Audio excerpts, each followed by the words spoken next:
కేటీఆర్ గారు ఈ విషయాలు ప్రజల్లోకి వెళ్ళాలి, తప్పకుండా మన బీఆర్ఎస్ పార్టీ తరఫున మీడియాకు వెళ్తున్నటువంటి మిత్రులకు కానీ శాసనసభ్యులకు కానీ ఈ కాంగ్రెస్ చేస్తున్న దుష్ప్రచారాన్ని చెప్పాల్సినటువంటిది అవసరం చాలా ఉంది అని గత కొద్ది రోజులుగా వారు 2-3 సార్లు నాతో మాట్లాడడం జరిగింది.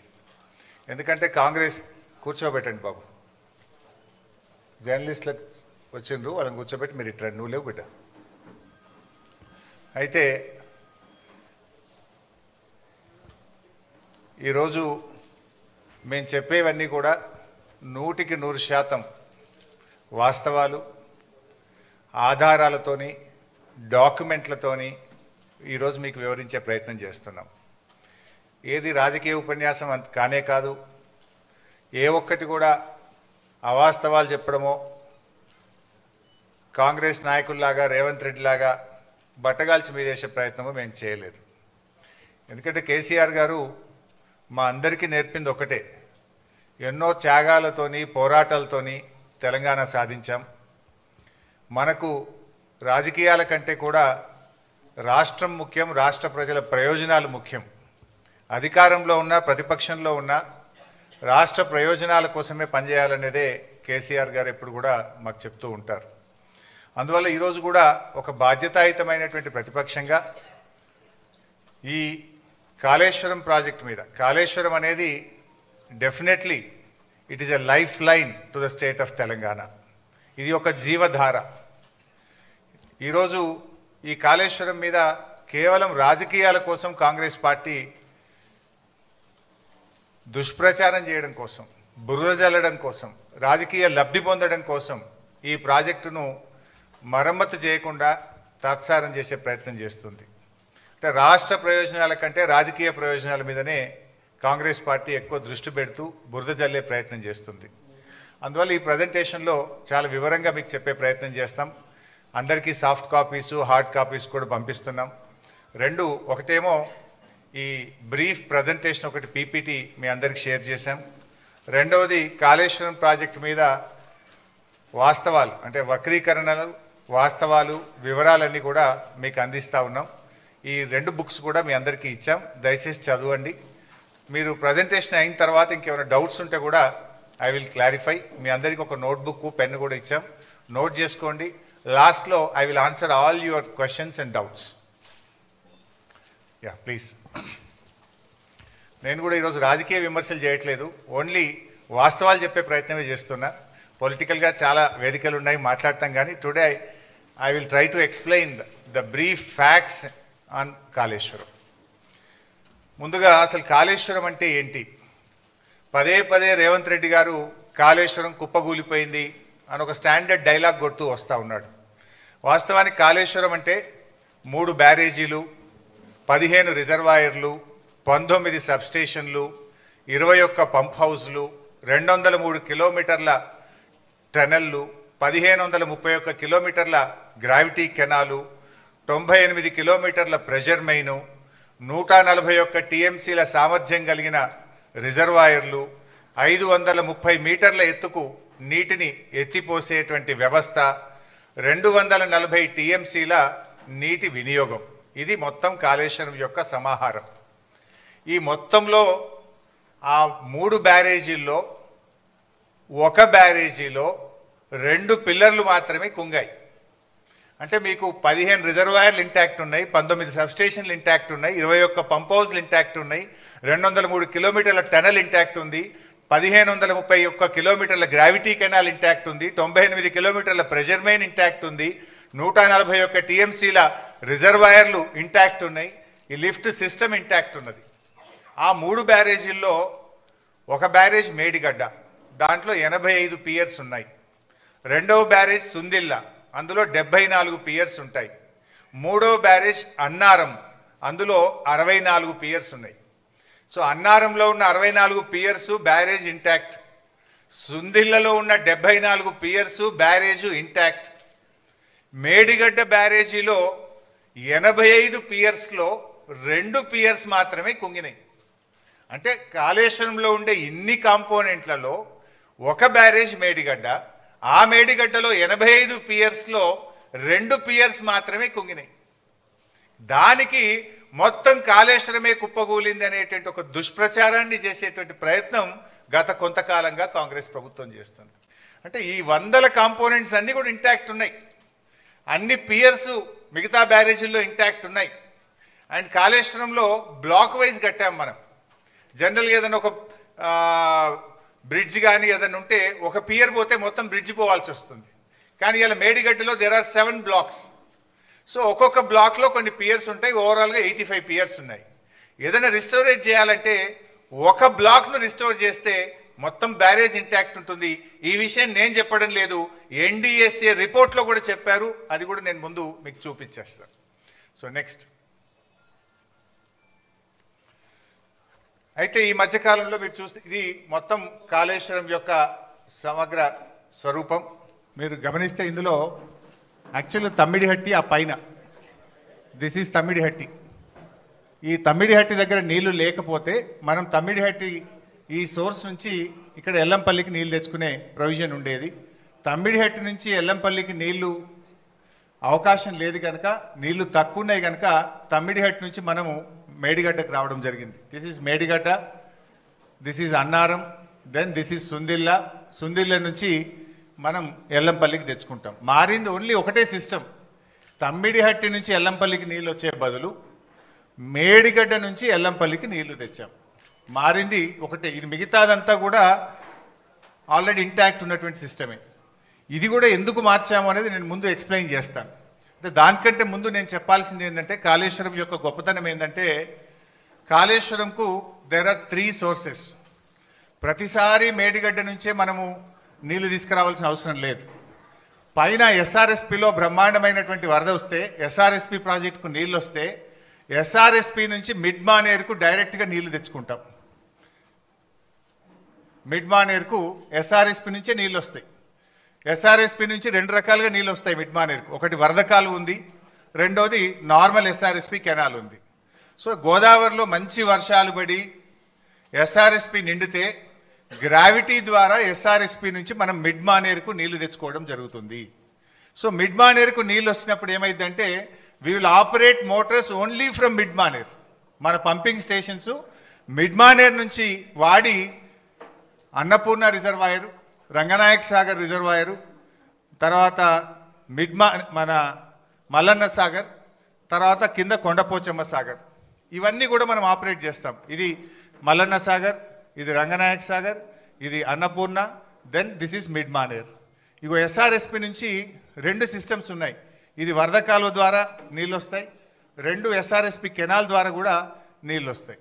సో మనకు ఎప్పుడన్నా గోదావరిలో మంచి వరద వచ్చినప్పుడు, మంచి వర్షాలు వచ్చినప్పుడు మనము ఈ మేడిగడ్డ ఆపరేట్ చేయము, ఎల్లంపల్లి కూడా ఆపరేట్ చేయము. డైరెక్టు ఎస్ఆర్ఎస్పి నుంచే మిడ్ మానేరుకు గ్రావిటీ ద్వారా నీళ్ళు వస్తే ఇక్కడి నుంచి మాత్రమే పంపింగ్ సిస్టమ్ను ఆపరేట్ చేసుకునే ఫెసిలిటీ ఉంది. Point number 1. పాయింట్ నెంబర్ 2, కొన్ని సందర్భాల్లో ఎస్ఆర్ఎస్పికి నీళ్ళు రావు, కానీ మనకు ఎల్లంపల్లికి నీళ్ళు వస్తాయి. ఈ పైన కడెం రిజర్వాయర్ నుంచి ఎల్లంపల్లికి వస్తాయి. ఎల్లంపల్లికి ఓన్ క్యాచ్మెంట్ కూడా ఉంది, కడెం క్యాచ్మెంట్ ఉంది. అప్పుడు ఎల్లంపల్లి నుంచి మోటార్ లాంచ్ చేసి మిడ్ మానేర్ తెచ్చుకుంటాం. మిడ్ మానేర్ నుంచి ఈ సిస్టమ్ అంతా కూడా నడుస్తుంది. ఈ 2 చోట్ల నీళ్లు రానప్పుడు, అంటే ఎస్ఆర్ఎస్పికి వరద నీళ్లు రానప్పుడు, కడెం నిండకుండా ఎల్లంపల్లికి కూడా నీళ్లు రానప్పుడు, ఎక్కడా నీళ్లు లేనప్పుడు కూడా తప్పకుండా నీళ్లు ఉండే పాయింట్ మేడిగడ్డ. అప్పుడు మాత్రమే మేడిగడ్డ నుంచి మోటార్ లాంచ్ చేస్తాం. అయితే ఈ మధ్య మీరు చూస్తే గవర్నమెంటు కాళేశ్వరం వాడకుండానే పంట పండింది అని ఒక గోబల్స్ ప్రచారం చేస్తున్నారు కాంగ్రెస్ నాయకులు. ముఖ్యంగా ఉత్తమ్ కుమార్ రెడ్డి, రేవంత్ రెడ్డి పదే గోబల్స్ ప్రచారం చేస్తున్నారు. అది కాళేశ్వరం వాడకుండా కాదు, మనకు ఈసారి మంచి వర్షాలు పడ్డాయి. నార్మల్ రెయిన్ఫాల్ కంటే లాస్ట్ ఇయర్ ఎక్సెస్ రెయిన్ఫాల్ ఉంది తెలంగాణలో. అందువల్ల వర్షాలు బాగా పడడం వల్ల ఏమైంది, ఎస్ఆర్ఎస్పి నుంచి మిడ్ మానేరుకు నీళ్ళు తెచ్చుకున్నాం. మిడ్ మానేరులో పంపు చేసి అన్నపూర్ణ, రంగనాయక సాగర్, మల్లన్న సాగర్, కొండపోచమ్మ సాగర్ ఇవన్నీ కూడా నింపినాం ఈసారి. సో అన్నపూర్ణ కింద పంట పండింది, రంగనాయక సాగర్ కింద 1,00,000 ఎకరాల పంట పండింది, మిడ్ మానేరు కింద 70-80 వేల ఎకరాల పంట పండింది, కొండపోచమ్మ సాగర్ కింద కూడా పంట పండింది. అంటే మరి ఇదంతా కాళేశ్వరంలో భాగం కాదా? వర్షాలు బాగుపడ్డాయి కనుక మనం ఇక్కడ మోటార్ లాంచ్ చేయకుండా డైరెక్ట్ ఎస్ఆర్ఎస్పి నుంచి మిడ్ మానేరుకు వచ్చినాయి. సో మిడ్ మానేర్లో మోటార్లు నడిపినామంటే ఇది కాళేశ్వరంలో అంతర్భాగం. ఇక్కడ కాళేశ్వరం ప్రాజెక్టులో కట్టిన మోటార్లతోనే అన్నపూర్ణకు నీళ్ళు వచ్చినాయి, అన్నపూర్ణలో పెట్టిన మోటార్లతో రంగనాయక సాగర్ నీళ్ళు వచ్చినాయి, రంగనాయక సాగర్లో మోటార్లు నడిపితే మల్లన్న సాగర్ నీళ్ళు వచ్చినాయి, మల్లన్న సాగర్లో మోటార్ నడిపితే కొండపోచమ్మ సాగర్కు నీళ్ళు వచ్చినాయి. ఈ వ్యవస్థ అంతా కూడా పనిచేయడం వల్లనే పంట పండింది, మొదటి పంటకు రెండవ పంటకు. ఇక్కడ దుబ్బాక శాసనసభ్యులు ప్రభాకర్ రెడ్డి గారు ఉన్నారు, వారికి మల్లన్న సాగర్ నుంచి దాదాపు వారి నియోజకవర్గంలో కొన్ని వందల చెరువులు చెక్ డ్యాములు నింపితే అద్భుతమైన పంట పండింది. మెదక్ మాజీ ఎమ్మెల్యే పద్మాదేవేంద్ర రెడ్డి గారు ఉన్నారు, ఇదే మల్లన్న సాగర్ నుంచి రామాయణపేట కెనాల్ ద్వారా నీళ్ళు ఇస్తే కొన్ని వేల ఎకరాల్లో దుబ్బాక మెదక్ నియోజకవర్గంలో పంట పండింది. కొండపోచమ్మ సాగర్ నుంచి ఇటు యాదగిరిగుట్ట ఆలేరు నియోజకవర్గానికి, గజ్వేల్ నియోజకవర్గానికి ఇవాళ నీళ్లు పోయినాయి అంటే గోదావరి నీళ్లు కొండపోచమ్మ నుంచి యాసంగిలో నీళ్లు వదిలిండ్రు. సుంతాల మహేందర్ రెడ్డి గారు ఉన్నారు, అక్కడ కొత్త గెలిచిన ఎమ్మెల్యే పోయి ఆ నీళ్ళ కొబ్బరికాయలు కొట్టుండే. ఎక్కడి ఆ నీళ్లు? కొండపోచమ్మ సాగర్కు నీళ్ళు ఎక్కడి నుంచి వచ్చినాయి? Kondapochamma Sagar is part of Kaleshwaram. Kaleshwaram నీళ్ళు అక్కడికి వచ్చినాయి కనుక అక్కడి నుంచి కెనాల్ ద్వారా ఆలేరు నియోజకవర్గంలో మన యాసంగి పంటకు నీళ్ళు ఇచ్చినాము, సిద్దిపేట నియోజకవర్గానికి నీళ్ళు ఇచ్చినాము, సిరిసిల్ల నియోజకవర్గానికి నీళ్ళు ఇచ్చినాము. అట్లా కొన్ని లక్షల ఎకరాల్లో కాళేశ్వరం ద్వారా మొన్న పంట పండింది. అయితే వీళ్ళు ఏం ప్రచారం చేస్తున్నారు? కాళేశ్వరం వాడకుండానే పంట పండిందనే దుష్ప్రచారం చేస్తున్నారు. ఇవన్నీ కూడా కాళేశ్వరంలో అంతర్భాగం. అయితే ఈసారి మనకు ఎల్లంపల్లిలో మంచి నీళ్ళు వచ్చినాయి కడెం నుంచి. సో ఎల్లంపల్లి మోటార్లు రన్ చేసి ఎల్లంపల్లి ద్వారా కాళేశ్వరం సిస్టమ్ పనిచేసింది, మిడ్మానేర్ ద్వారా కాళేశ్వరం సిస్టమ్ పనిచేసింది. ఈ రెండు సిస్టంలు వాడడం వల్ల ఈసారి బ్రహ్మాండమైనటువంటి పంటలు పండినాయి. వేలాది చెరువులు నింపినాం, వందలాది చెక్ డ్యాములు నింపినాం, నేరుగా కెనాల్స్ ద్వారా కూడా వేలాది ఎకరాలకు లక్షలాది ఎకరాలకు కాళేశ్వరం ద్వారా ఈసారి నీళ్ళు ఇచ్చినాం. అయితే this year is a good year. వర్షాలు బాగుపడడం వల్ల మనము మిడ్మానేర్ ఎల్లంపల్లి నుంచి మాత్రమే కాళేశ్వరం సిస్టమ్ నడుపుకున్నాము, దాని ద్వారా పంట పండింది. సో ఇప్పటిదాకా జరిగిన ప్రచారం ఏదైతే ఉందో వీళ్ళు రేవంత్ కానీ ఉత్తమ్ గారు చేసేది పూర్తిగా కాళేశ్వరం లేకుండా పంట పండింది అనేటువంటిది పూర్తిగా సత్యదూరమైనటువంటిది. So Kaleshwaram has 3 sources. మంచి వర్షాలు పడితే ఎస్ఆర్ఎస్పి మిడ్మానేర్ నుంచి సిస్టమ్ నడుపుతాం, యావరేజ్ రెయిన్ఫాల్ ఉంటే ఎల్లంపల్లి మిడ్మానేర్ సిస్టమ్ నడుపుతాం, బ్యాడ్ ఇయర్ అయితే వర్స్ట్ ఇయర్ అయితే కూడా మనము మేడిగడ్డ నుంచి నీళ్లు తీసుకోవడానికి there are 3 systems. Current bill మీద కూడా కొందరు మాట్లాడుతుంటారు. వర్స్ట్ ఇయర్ మాత్రమే మనము Medigadda to Annaram, Annaram to Sundilla, Sundilla to Yellampalli, Yellampalli to Mid Manair మొత్తం సిస్టమ్ నడుపుతాం. సో గుడ్ ఇయర్ ఉన్నప్పుడు ఏమవుతుంది? ఓన్లీ 50% ఆఫ్ ద మోటార్స్ మాత్రమే నడుపుతాం మంచి వర్షపాతం ఉంటే.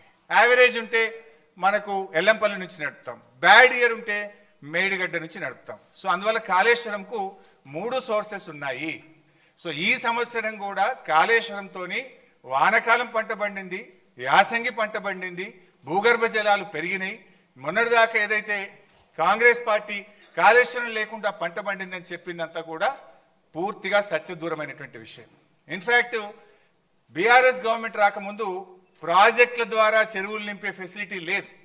కానీ కేసీఆర్ గారు నిర్ణయం తీసుకొని దాదాపు 3200 తూములు కెనాల్స్కు పెట్టి వేలాది చెరువులు నింపేటువంటి ఒక కీలకమైన నిర్ణయం ఆ రోజు బీఆర్ఎస్ ప్రభుత్వం తీసుకున్నది.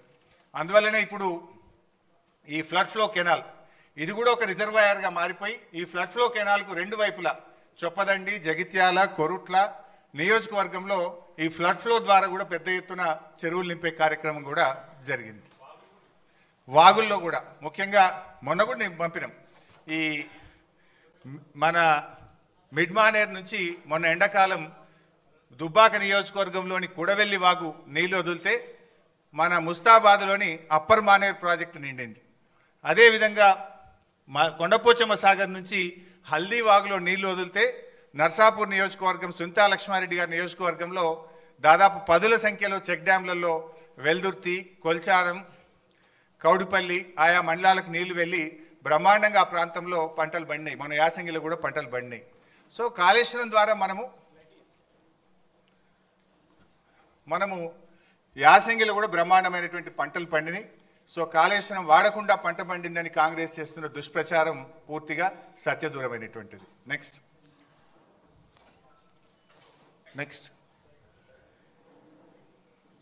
Right. So Kaleshwaram storage capacity Medigadda 16, Annaram 10, Sundilla 8, so అన్నీ కలిపి 141 టీఎంసీల సామర్థ్యం కాళేశ్వరం ప్రాజెక్టులో ఉంది. అయితే ఇక్కడ కూడా ఇంకా ముందు ఎక్స్ప్లెయిన్ చేస్తా. అయితే మన తెలంగాణ రాష్ట్రంలో మనకున్న ఒకే ఒక్క పెద్ద రిజర్వాయరు ఎస్ఆర్ఎస్పి. యాక్చువల్గా ఎస్ఆర్ఎస్పి తప్ప మనకు మేజర్గా స్టోరేజ్ కెపాసిటీ లేదు.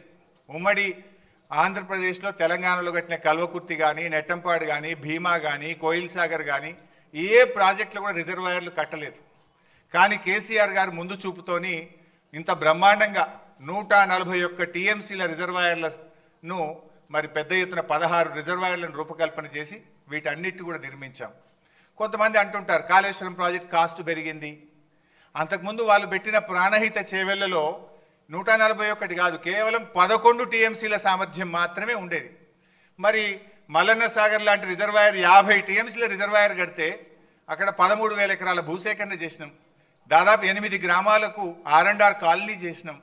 మరి అక్కడ ఫారెస్ట్ డిపార్ట్మెంట్ కూడా ఫారెస్ట్ ల్యాండ్ తీసుకొని డబ్బులు కట్టినాం. 50 టీఎంసీల రిజర్వాయర్ కట్టాలంటే డబ్బులు అవసరమైతే కావా? ప్రాజెక్ట్ కాస్ట్ పెరుగుతుందా పెరగదా? సో ఇవన్నీ కూడా ఈ కాళేశ్వరం ఇవన్నీ కూడా ఇంటాక్ట్ ఉన్నాయి. All are working. మేడిగడ్డ ఈ నుంచి మొదలుకుంటే ఈ మల్లన్న సాగర్, కొండపోచమ్మ సాగర్, రంగనాయక సాగర్, అనంతగిరి, మలకపేట, మేడారం, అదేవిధంగా గంధమల్లాక్ ఇవన్నీ కూడా ఇంటాక్ట్గా ఈరోజు రిజర్వాయర్లు వాడకంలో ఉన్నాయి. ఇవన్నీ కూడా నెక్స్ట్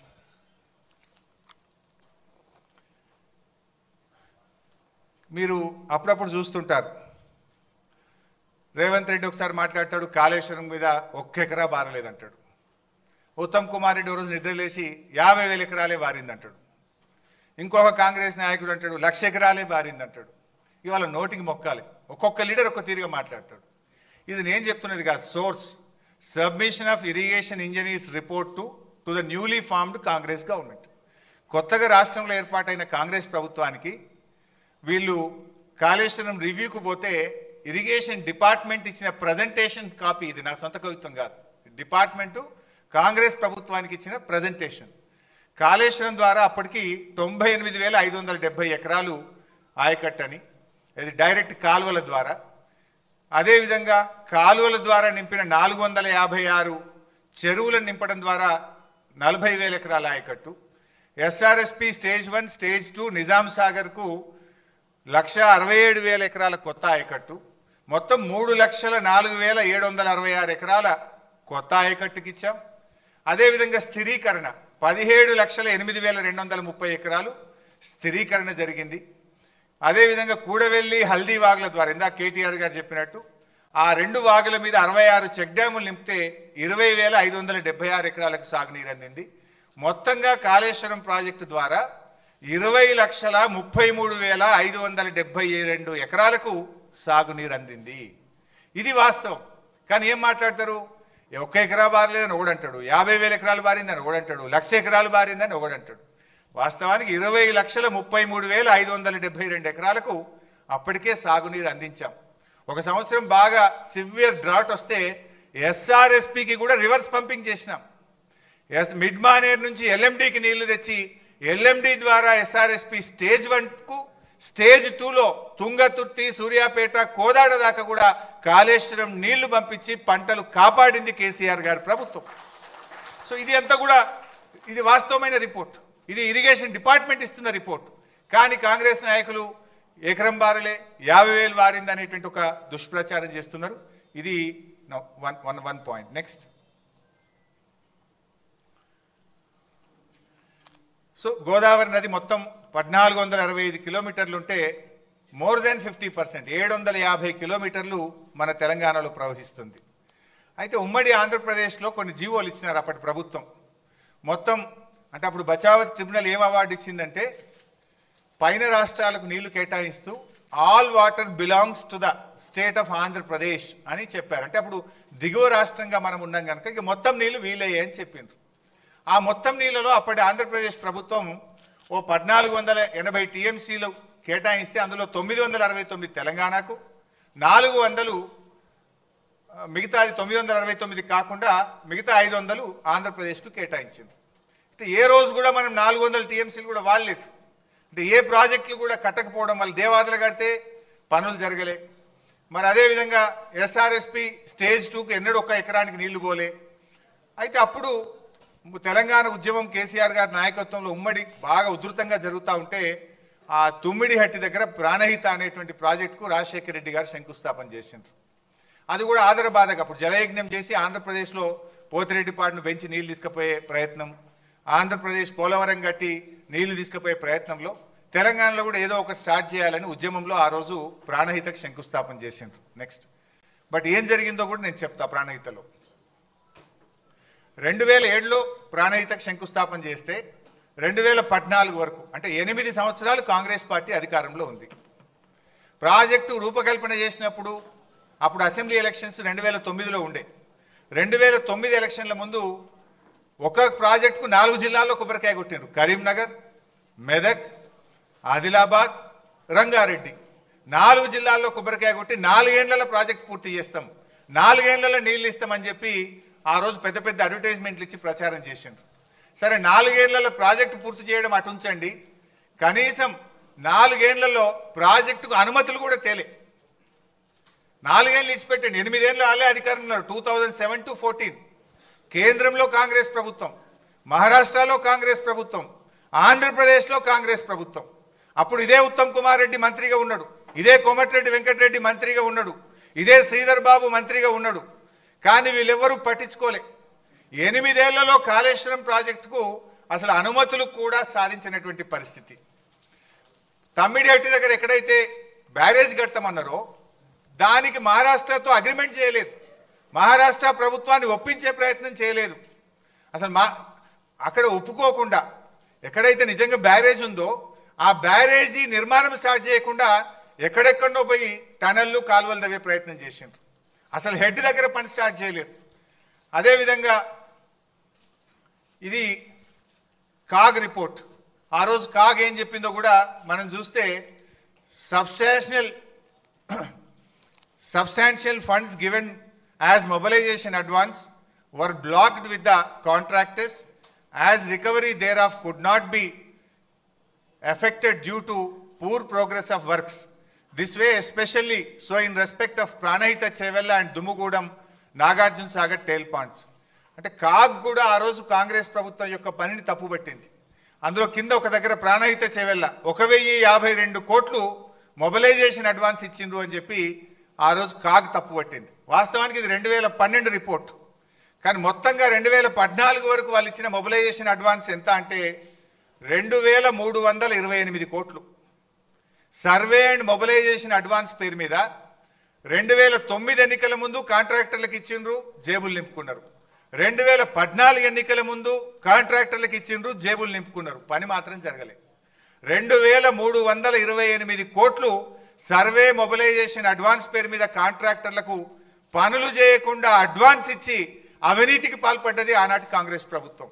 ఆనాటి కాంగ్రెస్ ప్రభుత్వంలో వీళ్ళే మంత్రులు శ్రీధర్ బాబు, ఉత్తమ్ కుమార్ రెడ్డి, కోమటిరెడ్డి వెంకటరెడ్డి. ఆనాడు రేవంత్ రెడ్డి తెలుగుదేశంలో ఉండి విమర్శలు చేసిండు, జలయజ్ఞం కాదు ధనయజ్ఞం అని మాట్లాడిండు. కానీ ఇవాళ ఆయన్నే దాన్ని ఎన్కేసుకొస్తున్నటువంటి పరిస్థితి ఉంది. సో అట్లా మొబిలైజేషన్ అడ్వాన్స్ ఇచ్చిండ్రు. ఇకపోతే వాస్తవానికి ఈ మధ్య ఉత్తమ్ కుమార్ రెడ్డి మాట్లాడిండు, మీరు కూడా చూసి ఉంటారు. ప్రాణహిత చేవేలకు మేము 10,000 కోట్లు ఖర్చు పెట్టినాం, ఇక జర్ర 20,000 ఖర్చు పెట్టి అయిపోతుండే అని మాట్లాడుతుంటాడు. ఆయన మాట్లాడినాక నేను లెక్కలు తీసి మొత్తం చూస్తే 8 ఏళ్ల కాలంలో ప్రాజెక్టుకు అనుమతులు సాధించలేదు. మొత్తం ల్యాండ్ ఎక్విజిషన్ కావచ్చు, వ్యాప్కోస్కు కావచ్చు, పనులకు కావచ్చు, మొత్తం కలిసి కాంగ్రెస్ ప్రభుత్వం పెట్టిన ఖర్చు కేవలం 3,700 కోట్లు. అంటే ఇప్పుడు గోబల్స్కు తాత అయిపోయింది ఉత్తమ్ కుమార్ రెడ్డి, అన్ని అబద్ధాలే. 10,000 కోట్లు ప్రాణహిత మీద ఖర్చు పెట్టినా అన్నాడు. వాస్తవానికి 8 ఏళ్లలో ప్రాణహిత చేవెళ్ల మీద కాంగ్రెస్ ఖర్చు పెట్టింది 3,700 కోట్లు మాత్రమే. 3,700 చెప్తున్నది ఏంది? 10,000 కోట్లు ఖర్చు పెట్టామని ఉత్తమ్ కుమార్ రెడ్డి గారు చెప్తున్నారు. అంటే అది కూడా ఒక సత్యదూరమైనటువంటి విషయం. నెక్స్ట్,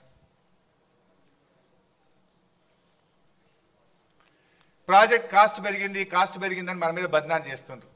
2007లో 17,875 కోట్లకు మొదలు జీవో ఇచ్చిండ్రు. మళ్ళీ 2008లో దాన్ని 38,500 కోట్లకు పెంచిండ్రు. అంటే ఏ పనులు చేయకుండానే ప్రాజెక్ట్ కాస్ట్ డబుల్ చేసిండ్రు, 17,000ని 38,000కి చేసిండ్రు.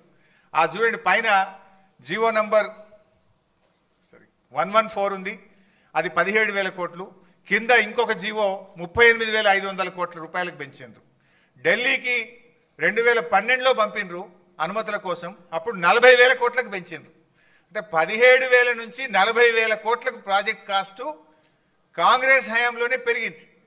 ఆ రోజు ఏ పనులు చేయకుండానే 40,000 కోట్లకు పెంచిండ్రు. మరి ఇందాక చెప్పిన పాయింట్ 10,000 ఖర్చు పెట్టినామన్నారు, అన్ని కలిపి వాళ్ళు పెట్టింది 3,780 కోట్లు మాత్రమే.